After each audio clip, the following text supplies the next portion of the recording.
함께하면 됩니다. 야! 함께하면 됩니다.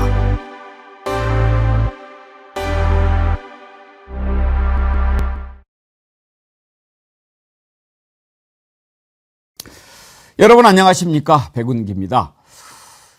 이재명 대표의 무죄 판결을 보면서 떠오른 단어는 사필 규정이었습니다. 모든 일은 반드시 바른 길로 돌아간다는 뜻이지요. 검찰의 공소사실 하나하나를 뜯어보더라도 모든 게 억지로 가득 차 있지 않습니까? 검찰의 기소가 오로지 이재명 죽이기에만 맞춰져 있을 뿐 법을 통해서 정의를 바로 세운다는 의지는 눈을 씻고 찾아봐도 찾을 수가 없습니다. 이재명 대표는 무죄 판결로 이제 저 세력들이 주문처럼 외워두던 사법 리스크에서 당장은 벗어나게 됐지만 아직도 치러야 할 재판이 많이 남아 있습니다. 참으로 비겁하고 저열하고 악랄하기 그지없는 짓입니다. 본디 공직선거법은 당선자에게 적용하라고 하는 것입니다. 그게 취지에 맞습니다. 부정한 방법으로 선거에 당선되면 안 되니까 그걸 바로 잡아야 정의가 바로 서기 때문이죠. 당선자는 누굽니까? 윤석열의 거짓말은 손에 꼽을 수도 없이 많습니다. 장모가 10원 한 장 받은 것 없다든지 아내가 주식으로 손해를 봤다는 거짓말은 왜 수사하지 않습니까? 윤석열이 당선자 아닙니까? 검찰의 비뚤어진 잣대는 스스로 멸망을 재촉할 뿐입니다. 이제는 헌재입니다. 헌재도 하루속히 바른 길로 돌아오기 바랍니다. 생방송 백운계 정치 1번지 출발합니다. 오늘 특별히 파명 기원하는 정어리 모래 상품들 우리 또 신유진 호스트님이 한번 소개 한번 멋지게 해주십시오. 네, 정어리몰에서 얼마나 간절히 파면을 기원하는지 파면 기원 미나리 삼겹살이 출시됐습니다. 여러분 미나리 삼겹살이 얼마나 맛있고 그리고 또 지금 황사 미세먼지 이런 와중에 집회 나오신 분들 깨끗하게 지켜나라고 미나리랑 삼겹살 같이 드시라는 겁니다. 이게 삼겹살 500g 플러스 500g 미나리 500g까지 총 1.5kg를 보내드리는데 특가입니다. 26,900원. 여러분 이 파면 기원 미나리 비나이다 미나리 삼겹살 드시고 함께 파면 끝까지 힘차게 지치지 말고 응원해 보시기 바라겠습니다. 또 한 가지 소개해드릴 제품이 있는데요. 요거는 파면과 함께 봄이 온다. 복숭아 망고 그린티입니다. 복숭아 망고 그린티인데 여기 놀랍게도 제로 칼로리라고 합니다. 제로 칼로리. 정말 예, 놀라운데 제가 지금 먹고 있습니다. 와 너무 맛있는데요. 이렇게 맛있는데 제로 칼로리라니 믿을 수가 없는데요. 이 정말 이 맛있는 복숭아 망고 그린티는 사회적 기업 아로마빌이라는 회사에서 나온 거예요. 근데 이게 지금 여러분들의 간절함을 담아서 무려 30포를 9,900원에 이거는 팔면 팔수록 사실은 손해예요. 팔면 팔수록 손해지만 그래도 여러분들께 이 상큼함, 이 봄을 전달해 드리는 마음을 전하고자 이렇게 이 특가로 모십니다. 여러분 이거는 지금 바로 사주셔야 됩니다. 복숭아 망고 그린티 너무 맛있어요. 너무 맛있다. 예. 함께해요. 박수 한번 쳐주세요. 예. 감사한데요. 진짜 맛있다. 진짜 맛있어. 모든 것이 답답하고 꽉 막혀 있는 지금 어제 이재명 대표의 무죄 선고 참 단비 같은 소식이었습니다. 지금 영남 지방의 산불 아직도 제대로 진화가 안 되고 있는데요. 영남에도 좀 이런 단비가 많이 좀 내렸으면 좋겠습니다. 자, 오늘 함께 하실 세 분 패널 소개합니다. 윤경호 퓨처미디어 연구소장, 신유진 변호사, 안진걸 민생경제연구소장 나오셨습니다. 어서 오십시오. 안녕하세요. 예. 어제 이재명 대표 참 계속 이렇게 참 눈이 빠지게 결과를 이렇게 지켜봤는데 중간중간에 이런 부분들은 말이 안 된다, 이런 부분들은 말이 안 된다라고 해서 무죄 선고되지 않을까 했는데 또 끝까지 마음을 놓을 수가 없었지요. 근데 신유진 변호사님, 네. 정말 마지막에 무죄 선고가 딱 나오는데 뭉클하더군요. 네. 네. 맞습니다. 사실 이 기소 자체가 진짜 말이 안 되는 기소거든요. 거짓말을 했는지 안 했는지 이것에 대해서 이번에 재판부가 아주 명확하게 현미경으로 들여다보듯이 정말 정밀하게 모든 문장을 끊어서 어떤 발언이 문제였는지를 검토를 한 것입니다. 그래서 김문기를 알았느냐 몰랐느냐부터 시작해서 그 문장도 뭐 지사 전에 알았느냐 몰랐느냐부터 그리고 골프를 쳤다 안 쳤다 이거는 재판부가 먼저 지적을 했습니다. 이재명 대표, 이재명의 발언 중에 피고인 이재명의 발언 중에는 골프를 안 쳤다라는 것이 없는데 그것은 검찰의 해석에 의한 것입니까? 라는 질문을 했고요. 검찰은 그렇게 해석이 된다라고 했습니다.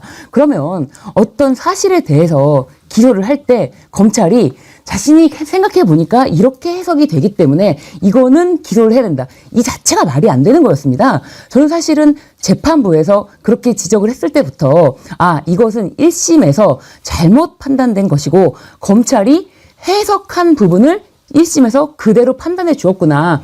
이 부분을 지적하는 것이구나 라고 생각을 했고 이 부분에 대해서 판단이 완전히 바뀔 것이다 라고 예상을 할 수가 있었습니다.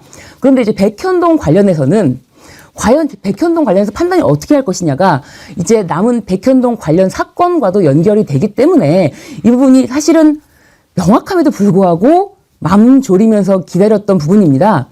백현동 관련해서 국토부에서 어떤 압박이 있었느냐 5차례 공문을 보내고 그에 대해서 시장으로서 압박을 느꼈다.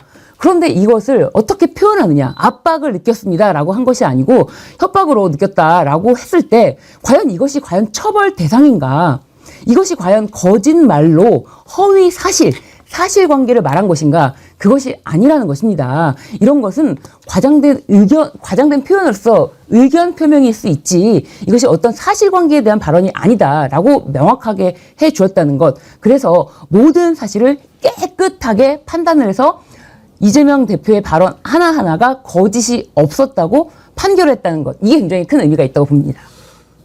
저는 어제 판결을 이렇게 보면서 윤경호 소장님 상식이라는 말이 많이 떠올랐어요. 네. 그러니까 이거 상식적으로 봤을 때 오히려 저는 이번에 국민들이 검찰의 기소 내용, 공소 사실을 보면서 야 저런 걸 가지고 기소를 했구나라고 알게 된 것이 큰 의미가 있다고 생각합니다. 아니 막 그 꼬투리를 막 잡아가지고 이건 법을 어긴 거야 막 이렇게 한 것들을 재판부가 이거는 크게 봐서 이렇게 해석을 해야 맞는 것이 아니냐 이렇게 얘기를 하는 것 같더라고요. 그러니까 상식을 얘기하고 있는 것 같다. 저는 그런 생각이 들던데요. 예. 윤석열을 석방시킬 때 날짜가 아니라 시간으로 계산 그거는 조금 위에서 보면 새 벌자이 뷰라고 그러잖아요. 좀 위에서 보면 분리할 때는 피의자의 입장에서 이거였잖아요. 어저께 이재명 대표에게 적용된 것도 마찬가지죠. 그러니까 인식에서의 거짓말 이거와 그다음에 협박이냐 압박이냐 그러나 공식적인 문건이 있었다. 이런 것들의 정황이 피의자에게 조금이라도 피의자의 입장에서 이게 바로 상식이라는 거거든요. 그러니까 그 얘기는 뭐냐. 검찰의 기소 자체가 모호할 뿐만 아니라 무리였다. 그래서 중간에 별로 그렇게 부각이 되지 않았습니다만 이 항소심에서 검찰이 공소장을 변경을 했다는 거잖아요. 재판부가 당신들 검찰 니네 이런 식의 모호한 이 죄목으로 혐의로 기소를 계속 유지할 거냐라고 오히려 되물었다고 할 수 보니까 그런 점에서 어제 판결이라는 거는 꼭 무슨 뭐 누구 편을 든다 아니다를 떠나서 제가 다시 말씀드립니다만 압도적인 공권력을 갖고 있는 검찰이 기소를 했을 때 피의자는 그걸 방어할 수 있는 권한과 여건이 마련이 돼야 되거든요. 그러니까 미국에서의 형사소송법에서는 웬만하면 피의자들은 구속되지 않은 상태에서 형사사건에 대해서 자기 방어를 해라. 이런 관점이라는 거죠. 물론 예외 있어요.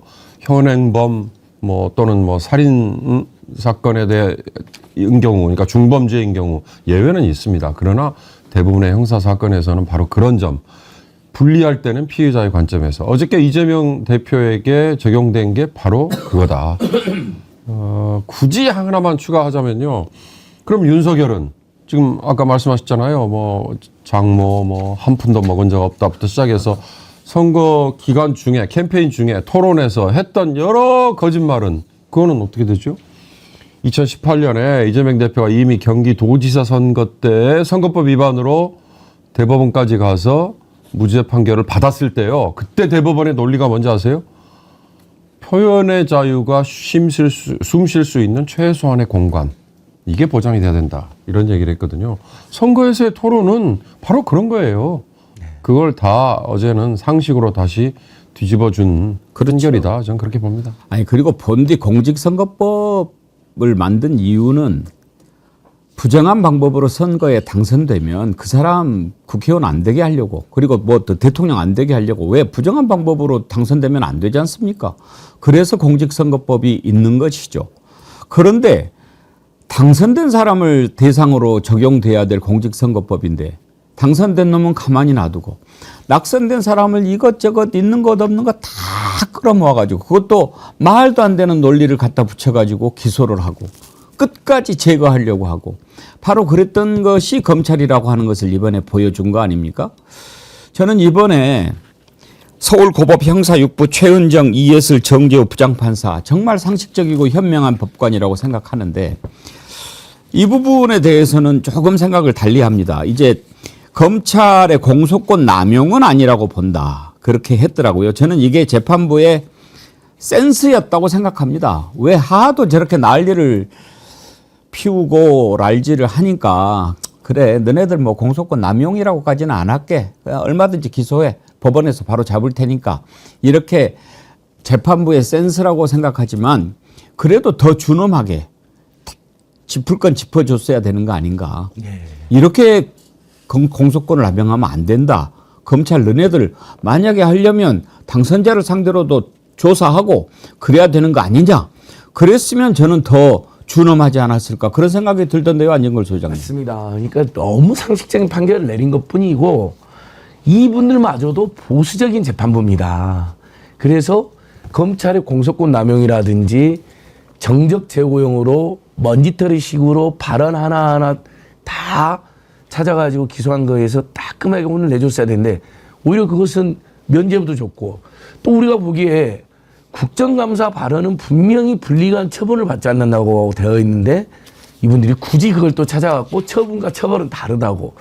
사실 처분에 처벌이 들어가 있다고 봐야 되는데 국어 상식적으로는.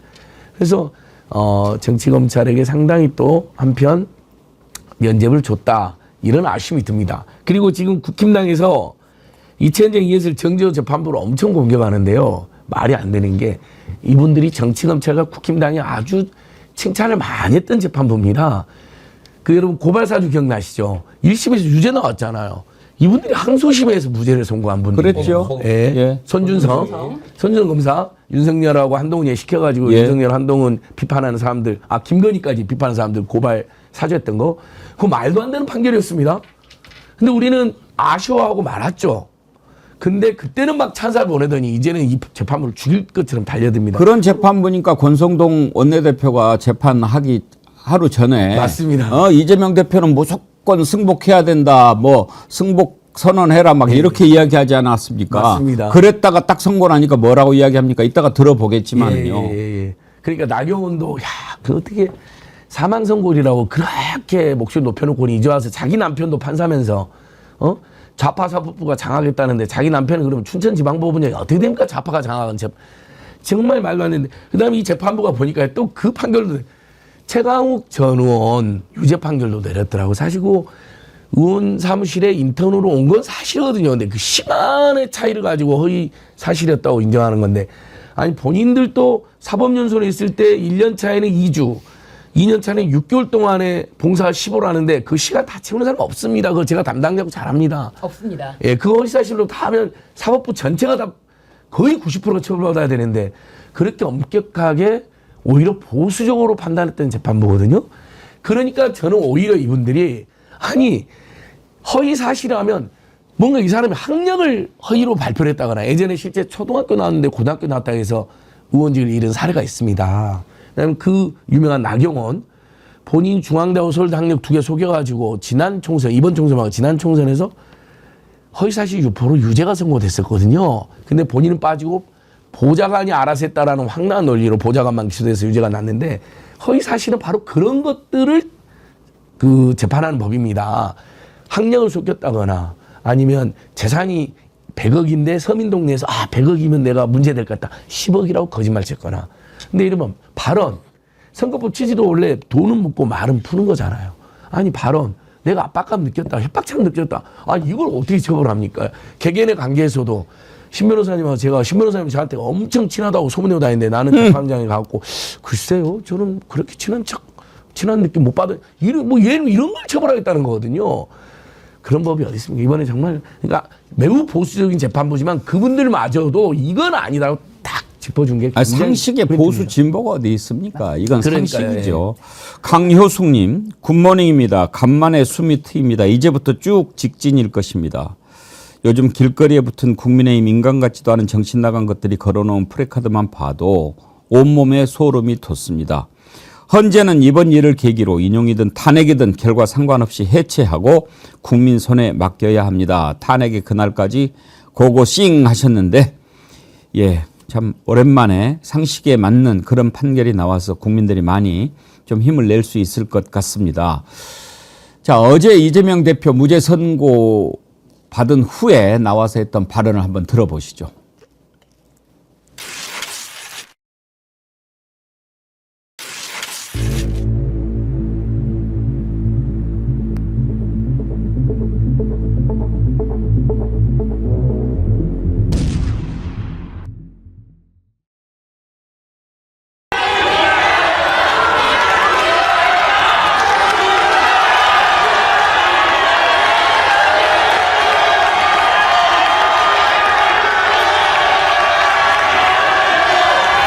오늘 무죄 판결 나오셨는데 입장 한 말씀 부탁드립니다.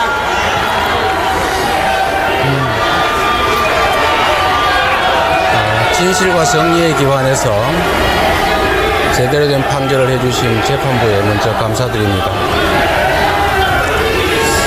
한편으로 이 당연한 일들을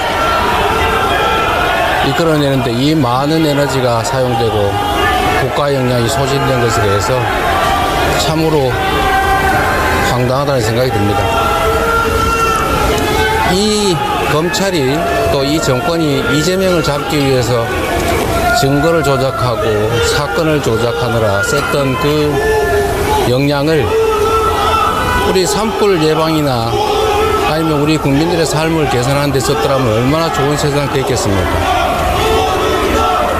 지금 이 순간에도 이 많은 사람들이 이 일에 관심을 가지고 이렇게 모여 있는데 사실 이 순간에도 어딘가에 산불은 번져가고 누군가는 죽어가고 경제는 망가지고 있지 않습니까? 이제 검찰도 자신들의 행위를 좀 되돌아보고 더 이상 이런 국력 낭비하지 않기를 바랍니다. 사필 기정 아니겠습니까? 그동안 법적 공방으로 인한 정치적 부담 어떻게 해소하실 계획이세요? 김문기 처장과 백현호 관련방은 이재명 대표의 그 말이 참 가슴에 와 닿았습니다. 이 에너지로 산불 예방 같은 데 신경 썼으면 얼마나 좋았겠냐. 지금 사상 최악의 산불이 영남을 뒤덮고 있는데 아직도 진화율이 50%에 머물고 있습니다. 지금 오고 있는 비를 다 모아가지고 그쪽 지역에 뿌려줬으면 좋겠습니다만 지금 찔끔찔끔 비도 아니게 오고 있습니다. 카와시님, 산불로 50년 인생이 다 타버린 것 같습니다. 정치라도 안정이 돼서 어서 빨리 복구에 힘써주면 좋겠습니다. 과수원 사과나무가 한 그루도 없이 다 타버렸습니다. 카와시님 그쪽 지역에 계신 것 같은데 많은 분들이 위로의 글을 주셨고 특히 엄마는 우듬지 아주 참 아이디가 예쁩니다. 엄마는 우듬지님. 우듬지면 최고인 거죠. 카와시님 힘내세요. 토닥토닥 해주셨는데 카와시님 정말 힘내시고요. 그리고 경북 의성에 살고 계신 김일웅님. 사방에 멀쩡한 산이 하나도 없습니다. 그래도 대피한 분들이 많아서 인명피해는 최소화된 것 같아 조금의 위안이 됩니다. 그러셨는데 좀 더 대피가 빨랐더라도 그리고 당국이 거기에는 나이 드신 분들이 많이 계시지 않습니까? 그러면은 긴급 재난 문자 같은 것도 잘 못 보실 수도 있고 대피하려고 해도 시간이 많이 걸리고 그러면 좀 더 적극적으로 차를 뭐 동원을 해서 방송을 해서 빨리 나오세요. 싣고 대피소로 이동한다든지 이랬어야 되는 거 아닙니까? 지금 사망자가 20명이 넘어가고 말이죠. 이런 재난에 정신 나간 자치단체장들은 쓸데없는 소리나 해대고 말이죠. 제가 이재명 대표 이런 에너지를 가지고 산불 예방에 좀 신경을 썼으면 얼마나 좋았겠냐라는 얘기를 해서 문득 어제 또 헬기가 추락해서 또 조종사가 순직하지 않았습니까? 헬기만 더 많이 있더라도 이걸 좀 더 빨리 제압할 수 있을 텐데 그런 생각이 들어서 헬기 값이 얼마나 되나 한번 찾아봤습니다. 지금 산림청에서 보유하고 있는 우리 헬기가 50대인데요. 대당 가격이 한 300억에서 아주 좋은 것은 500억 정도 하더라고요. 윤석열이가 청와대 옮긴다고 하면서 들어간 돈이 얼마나 되는지 아십니까? 이게 1조 원이 넘습니다. 794억 8,700만 원이에요. 그러면 단순히 계산해도 300억짜리 소방 헬기 같으면 300대를 살 수 있는 돈입니다. 500억짜리 제일 좋은 걸 사면 200대를 살 수 있는 거죠. 안진걸 소장님. 네. 이 미친 윤석열이가 청와대 옮기는 그런 짓만 안 했어도 헬기를 200~300대 살 수 있다니까요. 그렇습니다. 1조 원 안팎이 들은 것으로 추정되니까요.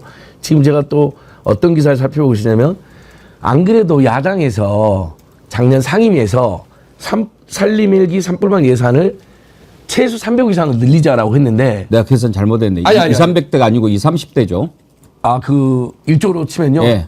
300억씩이니까 예, 뭐 산수는 우리 애청자님 또 해주실 겁니다. 예.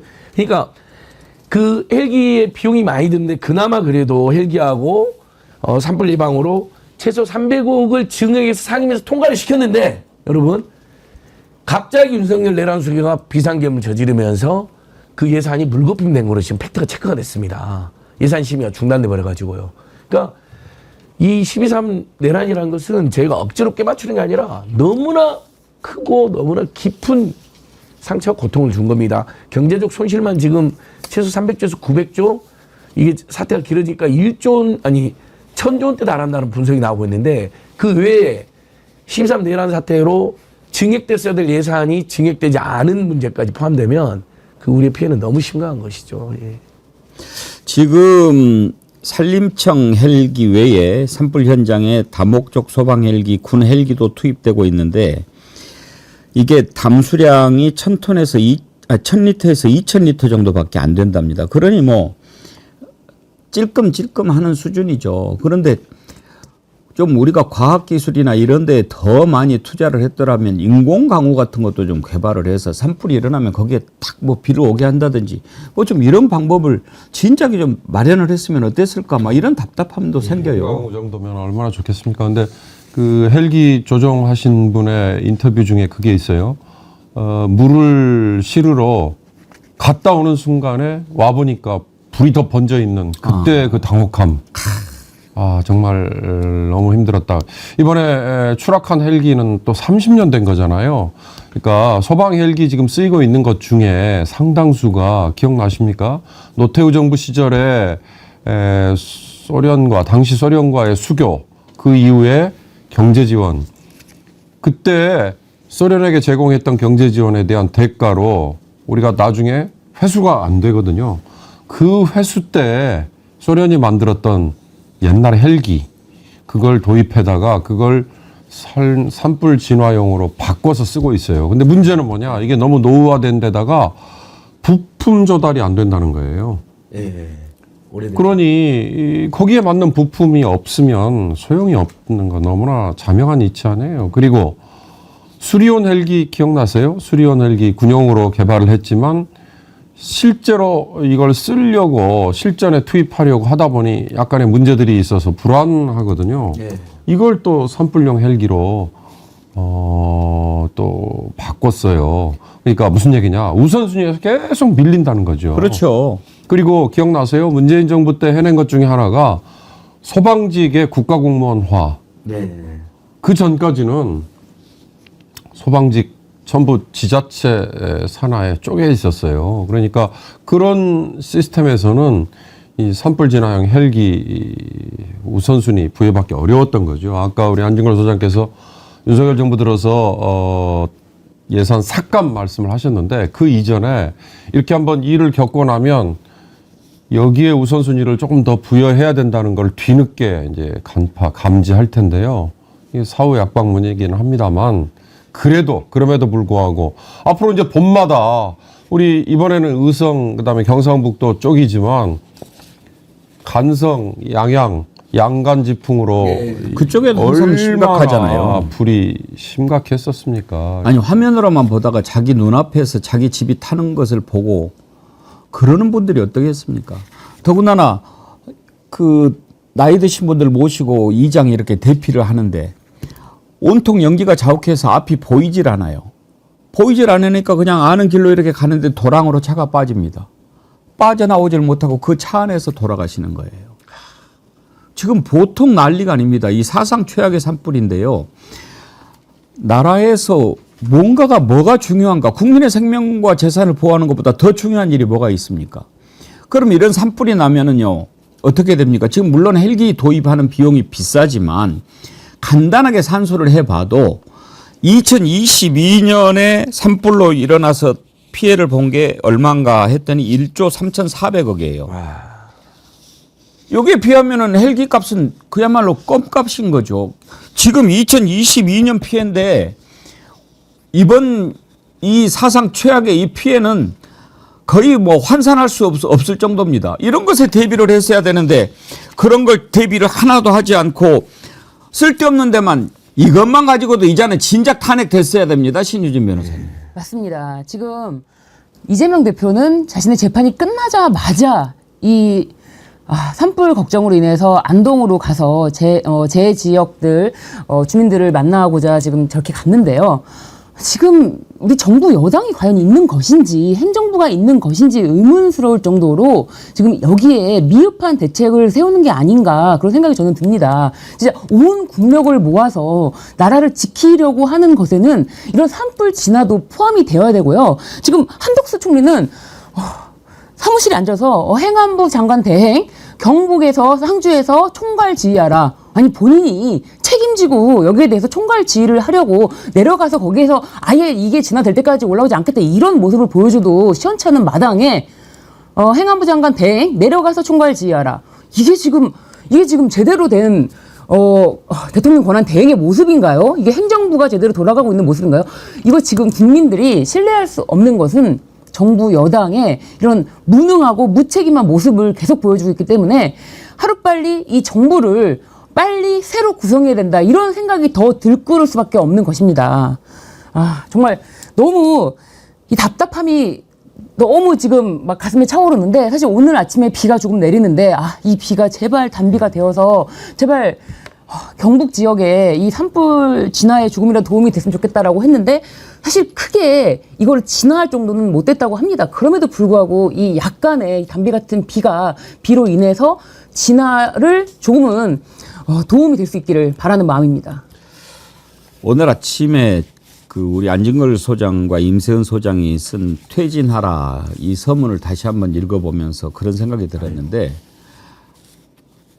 이자가 싹수가 없는 것이 이미 대통령 취임하기 전부터 절차도 어겨가면서 청와대 옮긴 거 그때부터 싹수가 노랬어요. 맞습니다. 그때부터 국무회의고 뭐고 이런 거 하면 상관없이 막 하고 그런 거예요. 그러니까 이자는 뭐 어떤 그 민주주의가 뭔지 민주적 절차가 뭔지 이런 개념이 없는 것 같아요. 그러니까 인수위 시절이었을 거예요. 그렇죠. 그러나 이제 인수위 시절이니까 지금 말씀하신 것처럼 국무회의 의결 대상도 아니고 우리 인수위 관련 법에 어중간한 그 권한을 뭐 행사할 수 있도록 그렇게 아마 줬던 거 그걸 최대한 이제 이용했겠죠. 결과적으로는 악용이 된 거죠. 문제는 거쳐야 될 절차를 다 그냥 건너뛰어 버린 거. 예를 들어서 용산의 경우에 미군이 사용했던 일부 지역은 그걸 그냥 환경 정화하지 않고 땅을 덮기만 해버렸을 경우에 거기서 생기는 여러 가지 문제들 그거 우려를 표명했잖아요. 그런데도 불구하고 그냥 밀어붙였다는 건데 하여튼 그런 점 아까 제가 소방 헬기 얘기 드리면서요. 저 뉴스 볼 때마다 이런 생각이 들어요. 군 헬기 탱크도 저 매달아 가지고 옮길 수 있잖아요. 그 정도의 용량이 되잖아요. 이럴 때 군 헬기는 왜 투입을 못 합니까? 평소에 훈련이 안 돼 있나요? 물을 담아서 주머니 걸어가지고 그거 못 하나요? 그러니까요. 저는 세월호 때 우리 뭐 해군 UDT니 무슨 네이비 실이니 뭐 이런 특수전 요원들을 뭐하러 양성하죠? 꼭 전쟁 때 써먹으려고만 양성하나요? 그럴 때 왜 투입을 안 했을까? 그 의문, 아쉬움을 계속 가지고 있는데 이럴 때 말이죠. 아니 경상북도가 어디 뭐 먼 지역도 아닌데 그 인근에 있는 군부대에서 헬기로 물을 퍼나르는 거 왜 안 되죠? 왜 소방 헬기만 거기에 활용을 해야 되는 거죠? 이거 좀 누군가 시원한 답을 좀 줘봤으면 좋겠습니다. 맞습니다. 민간군이 총력을 했으면 이 정도 참사는 막지 않았을까 그런 생각이 듭니다. 그러니까 용산 이전병을 직접 비용 1,000억으로 하면 우리 300억 헬기 33대 그 국방부라든지 연세 이전까지 해서 한 1조 원 안팎으로 추정되잖아요. 최종 비용은.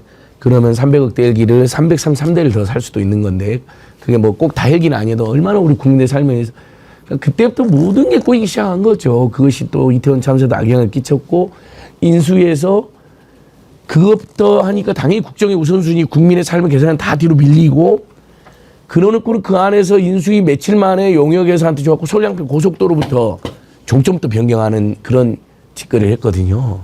그리고 저는 지금도 잊혀지지 않는 게 첫 번째 당선자 첫 번째 기자회견 때 저쪽에 이용 국회의원이 있는데 기자들 다 있고 온 국민이 보고 있는데 마이크도 켰는데 야 서류 갖다 줘.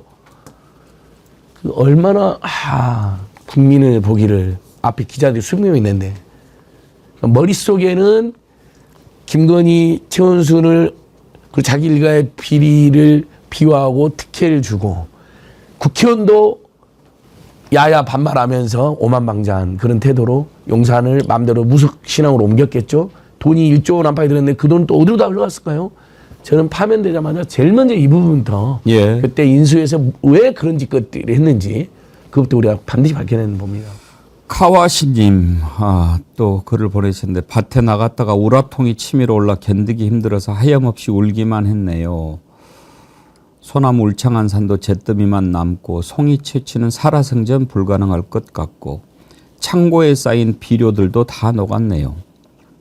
그래도 목숨은 부지했으니 감사해야 되나 싶네요. 그러셨는데 정말 얼마나 앞이 막막하실까요? 하루빨리 복구가 돼야 되는데 아직도 산불이 꺼지지 않고 있으니 우리 모두 함께님, 앵커님 안녕하세요. 여기는 안동시입니다. 옆 시골에 80대 노인집 모두 타버려서 오고 갈 데도 없습니다. 여기 안동시내 외출도 못합니다. 연기와 냄새 때문에 온 가게도 문을 닫아서 일상생활도 할 수가 없습니다. 노현정님, 헬기값도 문제인데 소방 헬기 수리할 수 있는 곳이 청주 한 군데밖에 없는 걸로 알고 있습니다. 연식이 오래된 헬기는 수리를 더 요구할 텐데 이렇게 급박한 상황에 대비해서 헬기 정비할 수 있는 것도 더 생겼으면 합니다. 그런가요? 헬기 수리하는 곳이 청주밖에 없나요? 남자친구 상식이님 어제 현장 상황을 전해주셨는데 이런 아이디어를 주셨네요. 드론으로 촬영해서 깊은 산속에 보이지 않는 불길들도 알려주면 좋겠어요. 불길의 방향을 알아야 제대로 대응을 하고 대피를 하지요. 작은 불똥 하나가 어디로 튀어서 큰 불을 낼지 몰라요. 높은 산은 그 산으로 가려진 곳은 알 수가 없어요. 첩첩산중은 밖에서 알 수가 없지요. 예, 그렇습니다. 그런데 어제 제가 뉴스에서 잠깐 보니까 드론을 지금 띄울 수가 없다고 또 그러더라고요. 왜냐하면 이게 연기가 너무 막 가득해가지고 드론으로 이렇게 찍으려고 해도 연기에 가려서 현장을 찍을 수가 없다고 그러더라고요. 그렇죠. 네. 시야 확보가 안 되니까. 산불 매번 이렇게 반복되는데요. 우리 그 조림도 사실 근본적인 지금 문제가 있어서 그걸 정비를 해야 된다 그런 얘기 하대요.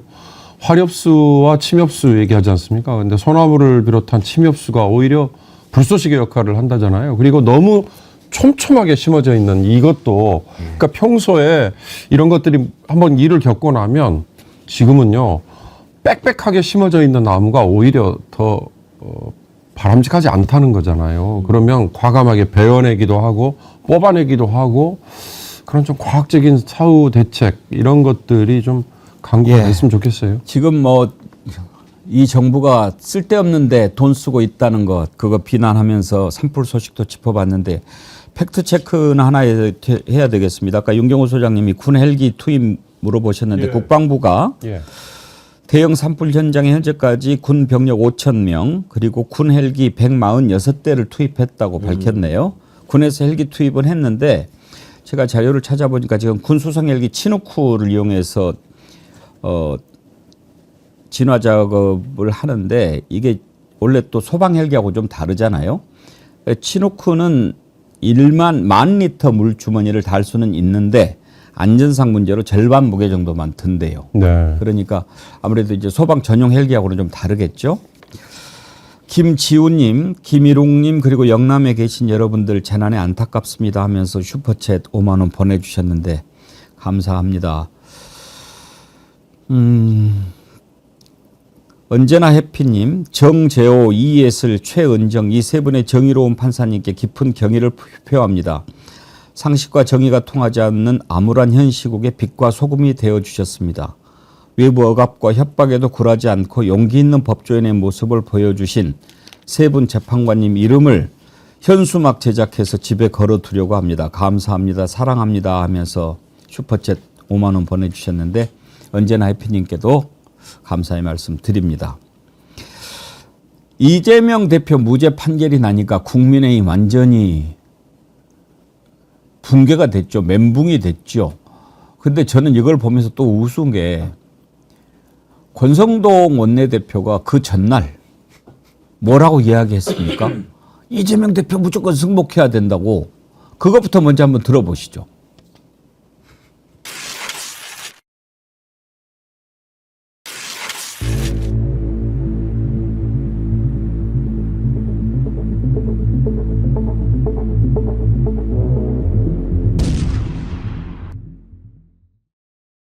(26일) 선거법 위반 항소심 판결에 승복하겠다는 대국민 약속을 해야 합니다.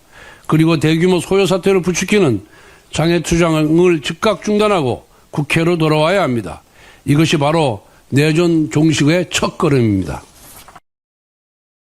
그러면 승복하라고 했으니까 신유진 변호사님 승복합니다. 아니 권성동 원내대표한테 승복하라고 이야기를 하셔야죠. 그렇죠. 권성동 원내대표는 지금 거의 이재명의 어떤 뭐랄까요 덕후 커밍아웃을 계속하는 것이 아닌가 그런 생각이 들 정도입니다. 이재명 명언집 사실 망언집이라고 하지만 그건 명언집이거든요. 이런 말들을 했다라고 아카이브를 쫙 해서 기록한 거를 많이 활용해달라고 들고서 홍보까지 해주는데 그 내용 족족 이재명 대표 말이 맞다라는 고개를 끄덕이는 언론에서 그동안 악의적으로 썼던 것들이 이런 속뜻은 이런 거였구나 끄덕이는 그런 내용을 담고 있질 않나. 그리고 이 항소심 판결 하루 전날 바로 항소심 판결에 대해서 무조건적으로 승복하라라고 했기 때문에 사실 그 뒤에 하는 말이 뭐 법조인으로서 이해할 수 없다라는 말은 의미가 없습니다. 의미가 없어요. 본인이 어저께 권성동은 항상 과거의 권성동과 오늘의 권성동이 싸우고 있는 것 같아요. 그래서 권적권이라고 권성동의 적은 권성동이다. 자신이 바로 하루 전날 했던 말을 되짚어 보면서 좀 거울을 보시고 좀 성찰을 하시기 바랍니다. 진짜. 승복해라고 큰 소리 쳤으니까 그렇습니다. 본인이 승복합니다. 저도 승복합니다. 이게 논리적인 건데 국민의힘 보니까 막 판사들을 맹비난하느라 정신이 없더라고요. 아까 나경원 씨부터 시작해서 자기 남편이 춘천지방법원장이고 판사인데 참으로 어이없는 집단인데 권성동은 심지어 뭐 애청자들께서도 잘 아시겠지만 본인 채용 비리 무죄 선고한 판사가 우리법연구회 출신이라고. 우리법연구회 출신들이 아주 합리적이라고 그렇게까지 한 적이 있던 자입니다. 그거 그러니까 이게 정상이 국민 아닌 봐야 거예요. 됩니다. 예. 자기들은 이렇게 될 줄 알고 승복하라고 막 이야기를 해요. 네. 그랬다가 자기들 생각하고 다른 판결이 나오면 막 저 판사들이 문제 있다고 이야기를 해요. 이건 잣대가 지금 정직하지 않은 잣대인 거죠. 그게 바로 지금 국민의 힘이 올시다. 윤상현 의원 뭐라고 얘기했는지 한번 들어보실래요? 결국 우리 이번 판결에서도 계속해서 그 얘기가 나왔습니다.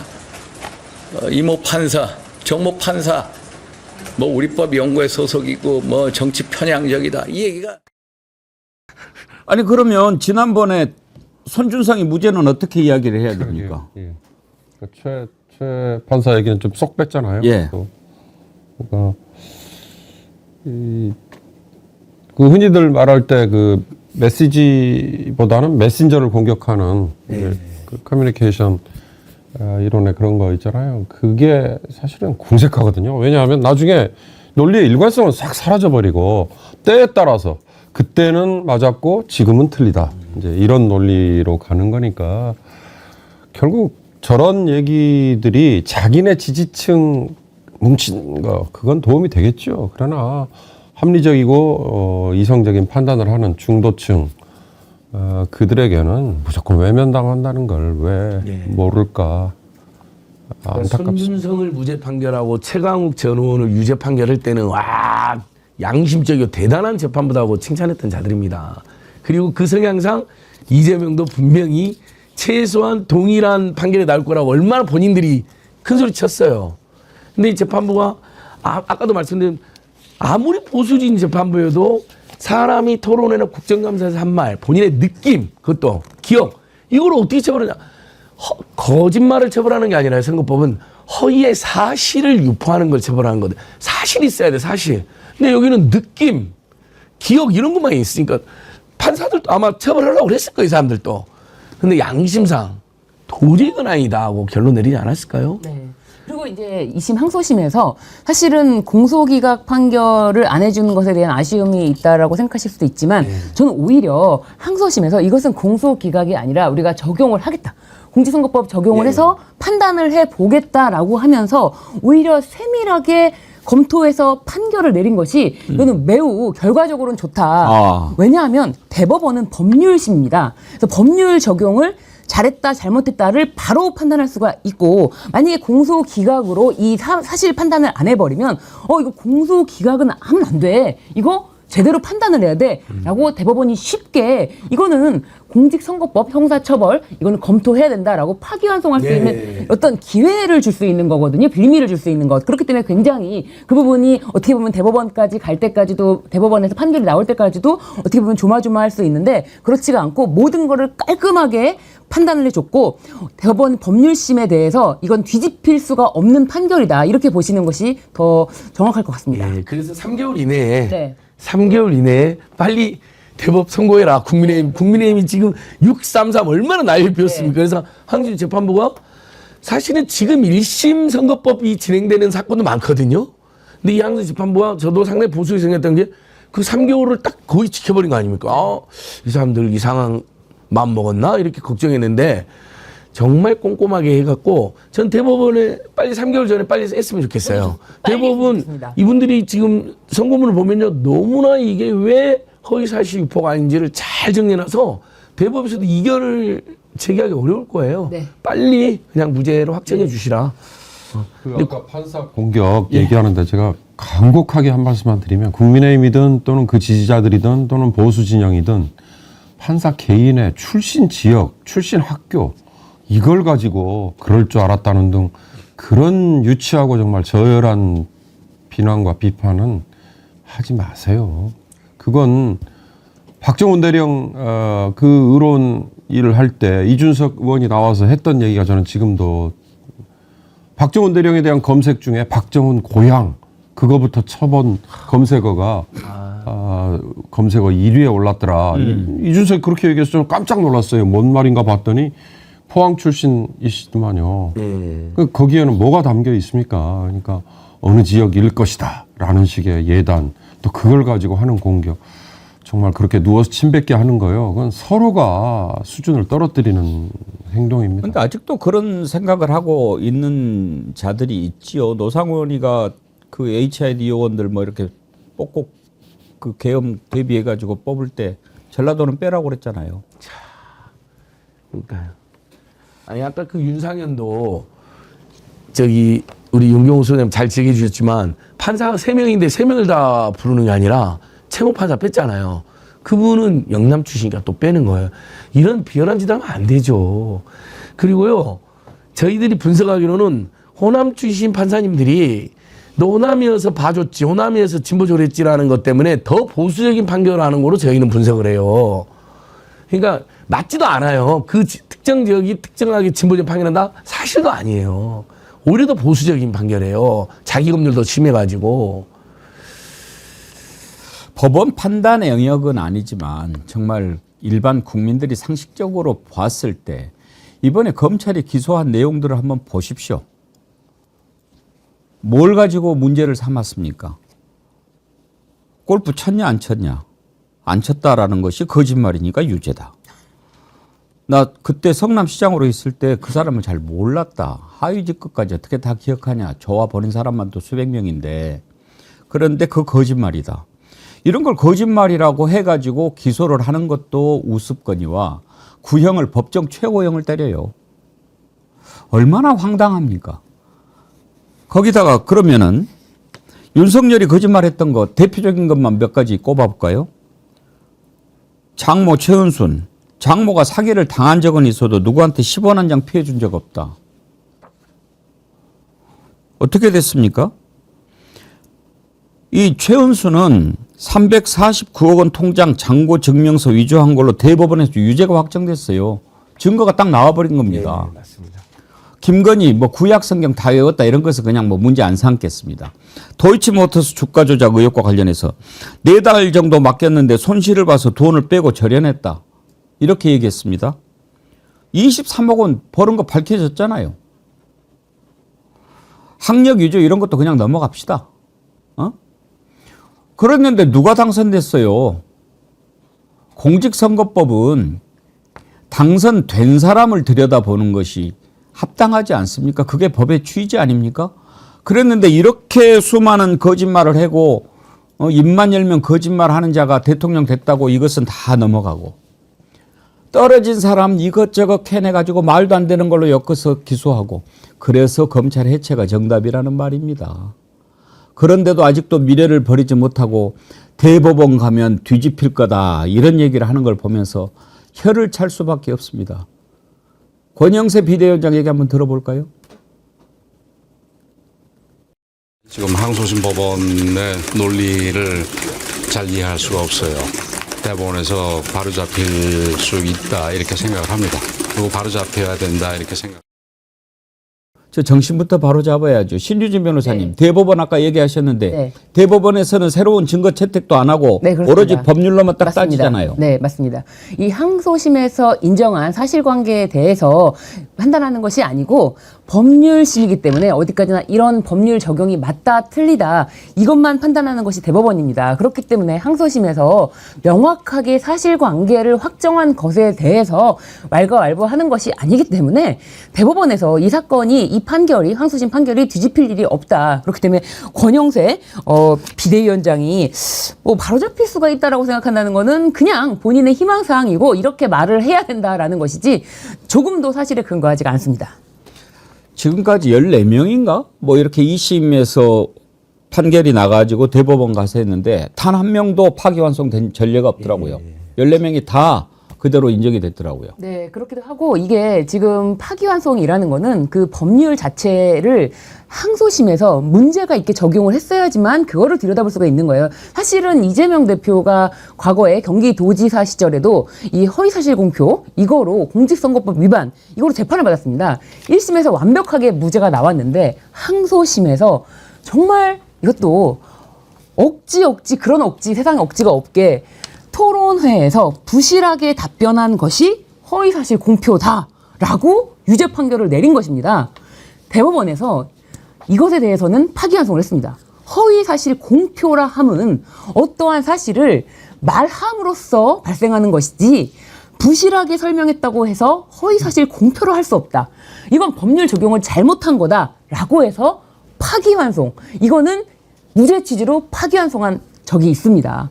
그렇기 때문에 이 사건에서 이 법률 적용이 잘못됐다라고 볼 수 있는 어떤 여지가 없어요. 저는 사실은 그때 항소심 나왔을 때 이건 대법원 가서 반드시 파기가 된다. 왜냐하면 발언을 가지고 문제 삼아야지 발언하지 않은 걸 어떻게 공표라고 할 수가 있느냐. 공표라는 범위에 포함되지 않는다라는 것을 강력하게 말씀드렸고 그런 지점은 대법원에서 지적해서 파기된 전례가 있습니다. 아까 제가 잠깐 말씀드렸는데요. 신 변호사님 얘기하신 그때 대법원이 내놓은 논리가 이거예요. 제가 메모해 왔습니다.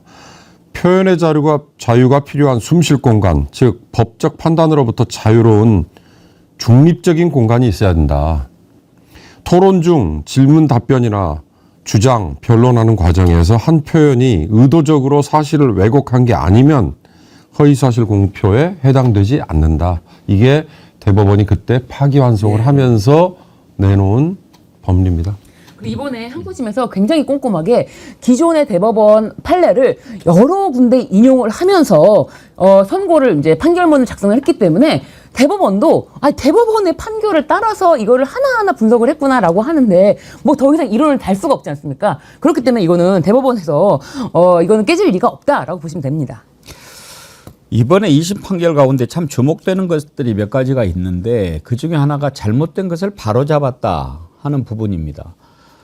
고 김문기 씨랑 같이 이렇게 사진 찍은 것을 이재명 대표가 이거 조작됐다라고 얘기했는데 검찰이 그것까지도 공소 사실에 포함을 시켰죠. 그런데 이번에 2심에서 조작이 맞다.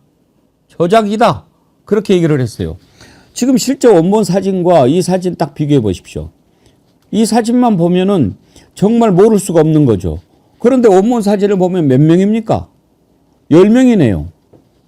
저게 단순히 비교해봐도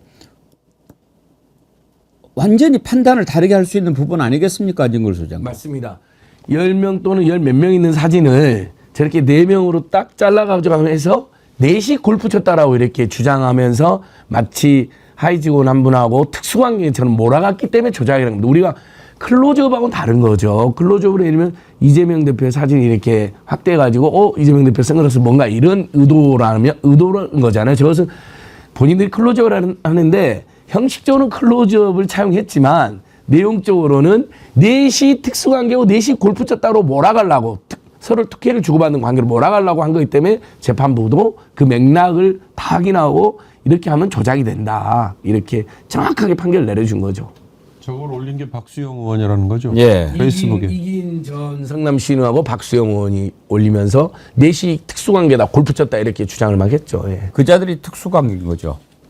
이긴 뭐 냈네요. 절제 제가 사진 조작범이 됐네요. 옆 사람에게 자세하게 보여주려고 화면을 확대하면 사진 조작범이 됩니까? CCTV 화면 확대해서 제출하면 조작 증거인이 무효라는 말인가요? 그러니까 네티즌들이 네가 하는 수법은 네가 사진 조작범이라 이렇게 왜곡해가지고 클로즈업 한 거다 이렇게 풍자를 해준 거예요. 너도 이렇게 하면 좋겠냐. 전체 맥락을 빼고 밑에 그래서 밑에. 일부러, 제가 사진 조작범. 일부러 네가 한 짓은 이런 거다. 너가 이진이 마치 제가 사진 조작범이라고 고백한 것처럼 그 부분만 뽑아내서 보여주면 하지 말라는 거예요. 오 안진걸 소장님 정확하게 짚어주시네. 뭔 말인가 했어. 그러니까 처음에 뭔 말인가 싶으시잖아요. 여기에서 끝나는 게 아니고 민처럼 지금 다른 사진들을 다 이런 식으로 이거는 하면서 이준석 개 뭐 이런 식으로 이준석 개혁신당에서 이제 이준석 사진 얼굴이 나오고 개 혁신당 개만 나오는 거예요. 막 이런 거 막 이런 어떤 민처럼 지금 번지고 있습니다. 네. 윤경업 퓨처미디어 연구소장님 지금 저 사진 아시죠? 저게 이제 프레이밍 이론 설명할 때 자주 나오는 그런 이미지거든요. 자, 이제 오른쪽에 있는 사람이 흉기를 들고 앞에 있는 사람을 쫓아가는 거예요. 그게 지금 팩트잖아요. 근데 이제 이것을 어떻게 교묘하게 찍냐? 이 화면에 잡힌 것만 보면은 왼쪽에 있는 사람이 흉기로 오른쪽 사람을 찌르는 것 같이 그렇게 잡힌단 말이에요. 그렇습니다. 이게 이미지 조작인 거죠. 이미지 조작인 거죠. 이게 프레이밍이고 지금 저 사진 하나가 얼마나 제대로 설명을 해줍니까? 실제로는 오른쪽이 흉기를 들고 지금 쫓아가는데 이걸 딱 이렇게만 잡아놓으면은 왼쪽에 있는 사람이 흉기로 찌르는 것 같이 보인단 말이에요. 맞습니다. 그러니까 이런 것이야말로 잘못이라는 것을 인정하기는커녕 오히려 뭐 이게 무슨 조작이냐, 확대하면 조작이냐 이렇게 말을 반문을 하는 거는 이제는 갱생의 여지가 없다라고 보여집니다. 저는. 아주 저 프레이밍 이론은 적절한 그런 이미지입니다. 예, 아주 정말 잘 설명됐네요. 그거 보고. 예. 아니 마치 우리 PD가 신문 방송학을 전공해가지고. 네. 와, 야. 이기인이 자신 스스로가 제가 사진 조작범이라고 인정한 것 같은 SNS 글을 썼구나 이렇게 오해할 수 있는 거 아닙니까? 그런 것입니다, 바로. 이제 사필 규정 모든 일은 바른 길로 돌아온다. 이게요 당장에는 아닌 것 같아도요 길게 보면 반드시 그렇습니다. 그게 역사고 그게 정의고 그게 진리입니다. 항상 그래 왔어요. 그래서 참 우리 노무현 대통령, 김대중 대통령이 그런 얘기 하잖아요. 강물은 이렇게 굽이굽이 흐르는 것 같지만 결국에는 다 바다로 간다. 서두르지 않는다. 그리고 김대중 대통령님도 유언에서 그랬지요. 역사는 전진하고 인생은 아름답다. 늦게 가는 것 같고 때로는 비틀어진 것 같고 앞이 안 보이고 그렇지만 반드시 바다로 가지요. 그게 정이고 그래서 사필귀정이라고 합니다. 사필귀정이죠. 거짓말이 어떻게 승리하겠습니까? 악인은 잠시 이기는 것 같이 보여도 반드시 멸망합니다. 그게 정이고 그게 진리니까요. 이제 헌재가 좀 정신을 차려야 되는데 헌재 재판관들 가운데 몇 명이 아직도 마음이 좀 왔다 갔다 하는 사람들이 있지 않는가 싶어요. 안진걸 소장님 아직도 지금 기일이 공지가 안 됐죠? 예, 어제 짤이 또 돌았어요. 5시쯤에 선고일 공지한다. 와, 그래서 야, 정말 이제 이번 주에 이재명 대표 무죄되고 선고일 공지돼서 금요일 날 윤석열 파면으로 끝나고 주말부터 전국적으로 이렇게 돌았죠. 자, 오늘 이재명 무죄 선고 어제 기준으로 오늘 밤부터 비 내려져서 산불 진압하고 헌재가 5시에 선고일 공지해서 금요일 날 파면으로 산불도 다 끝나고 대한민국 정상화되고 주말에는 이제 온 국민이 모처럼 오랜만에 보복 소비 희망 소비. 네. 그래서 민생 경제 쭉 살리고 그랬는데 아직도 선고 안 났습니다. 지금 오늘 내일 해도 월요일 화요일 이러다가 3월도 넘어가게 생겼습니다. 이제 국민의힘에서 급기야 문영배가 선고 안 하고 도망가려고 한다라는 가짜뉴스가 퍼뜨리고 있어요. 근데 이건 진짜 이제는 헌재에 대해서 실망이 아니라 이제 원망으로 바뀌고 있어요. 다음부터 대통령 탄핵은 선출자이기 때문에 국민투표로 탄핵 결정하겠다라는 게 글이 급속도로 퍼지고 있고 지난 토요일 날도 제가 집회 가보니까 그 피켓을 가지고 오시는 사람들이 많아요. 대통령 우리가 뽑았으니 박탈도 우리 손으로 하겠다. 국민 소환 투표 방식으로 하겠다. 헌재한테 못 맡긴다. 아니 날마다 지금 경제 골드만삭스가 어제 또 우리 대한민국 경제 성장률 무려 0.3% 낮춰버렸거든요. 아니 이걸 헌재 재판관님들 보고 있을 텐데 본인들도 보고를 받을 거 아니에요. 근데 헌재가 항의를 하는 방법이 이렇게 주심 재판관이 있지만 주심 재판관도 물론이겠지만 그 재판관 중에 한 명이라도 평의를 계속 이어나가겠다라고 했을 때 이거를 중단시키고 이제 선고를 하자라고 할 수 있는 시스템이 지금 아니라고 합니다. 그래서 지금 누군가 의도적으로 기획적으로 이렇게 재판을 지연시키고 있는 거, 선고를 지연시키고 있기 때문에 정말 선고를 내리고 싶은 나머지 재판관님들까지 전부 이렇게 욕을 먹을 수밖에 없는 상황으로 지금 치닫고 있는데 2017년 박근혜 탄핵 심판 당시 이정미 헌법재판소장 대행 재판관도 2017년 3월 13일 날 임기가 종료되는 것이 이미 예정이 되어 있었고 그렇기 때문에 과연 이 임기 종료 전에 재판이 다 끝나고 선고까지 할 수 있는 것인가 정말 많은 사람들이 정말 이게 손에 땀을 쥐면서 기다렸거든요. 그런데 선고가 언제 났냐면 이 임기 종료 3일 전 3월 10일에 났습니다. 3월 10일에. 그렇기 때문에 4월 18일에 지금 2명의 헌법재판관이 임기 종료를 앞두고 있어서 많은 분들이 더 분노가 극에 달하고 있을 텐데 헌재를 무력화시키는 어떤 그런 것보다는 나머지 재판관님들 정말 선고를 정말 빨리 하루라도 빨리 하고 싶은 재판관들을 응원하면서 재판 판결 선고를 촉구하는 게 더 중요한 것 같습니다. 저는 끝내 버티지 않고 선고를 할 수밖에 없다라고 생각이 드는 것이 이렇게 누군가 재판을 지연시킬 수 있다면 선고를 하지 않는다는 거 아닙니까?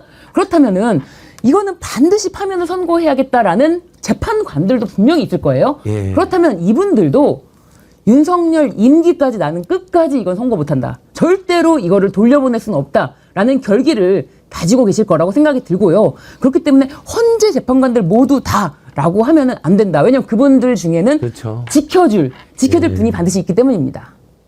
아니 자꾸 늦어질 때 이재명 대표 2심 선고 보고 그러면 발표할 건가 이렇게들 또 관측했잖아요. 네. 선고 나왔잖아요. 네. 그런데도 발표 안 하는 거는 뭐라고 봐야 될까요? 그러니까 입장을 바꾼다 이거는 쉽지 않을 거예요.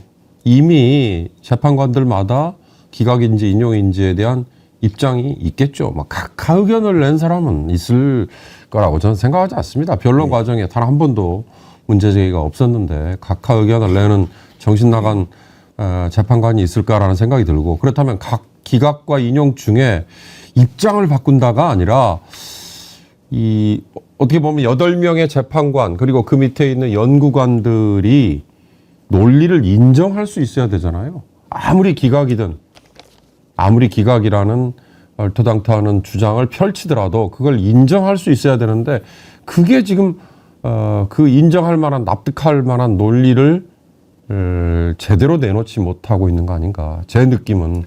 그래서 이렇게 시간이 끌리는 거 아닌가. 근데 지금 이게 평의 과정이 공개되지는 않고 있는데 이 평의 과정 중에서 의견을 내지 않고 평의를 계속하겠다라고 해서 이제 하는 것이지 공방이 있으면서 이제 설득하고 이런 거는 사실은 어려우니까 의견을 내지 않고 나는 이 부분에 대해서 좀 더 심도 깊게 평의를 지속하고 싶다 이렇게는 끌 수는 있습니다. 그런데 저는 사실은 이게 의견이 본인이 누군가 이 재판을 이 선고를 지연시키고자 노력을 한 자일지라도 이거를 기각 의견을 쓸 수가 없을 것이다. 왜냐하면 뭐 8대 0인데 본인이 나는 도저히 이건 안 돼. 그래서 7대 1로 이거를 만약에 본인 혼자 소신껏 기각 의견을 쓴다는 것은 상상할 수가 없는 것이 본인의 나머지 인생과 윤석열이라는 사람에 대한 충성심을 바꾸자는 건데 그렇게 해서 그 사람에게 남는 것이 무엇이 있겠습니까? 본인의 인생 송두리째 윤석열에게 바칠 만큼의 가치가 있습니까? 그렇게 생각하지 않기 때문에 이거는 어쩔 수 없다. 이제 나도 선고할 수밖에 없다라고 하면서 8대 0으로 선고가 날 것이라고 확신합니다.